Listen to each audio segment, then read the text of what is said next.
So guys, yan. Yan lang po yung rusas. Talagang tis pa talaga. Malaga yung ano niya, oh. Kanyang siya.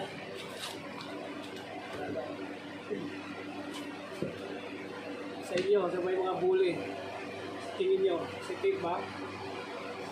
22 days niya ngayon. Comment na lang if positive dun sa mga experts. Ayan po. Yes. Ayan. Palagay ko yung tiyan niya. Ayan.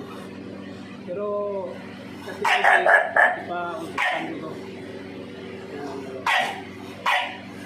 Yan po yung pagbabago kasi yung pagkain hindi naman nagbago. Ayan. Ayan. Yes.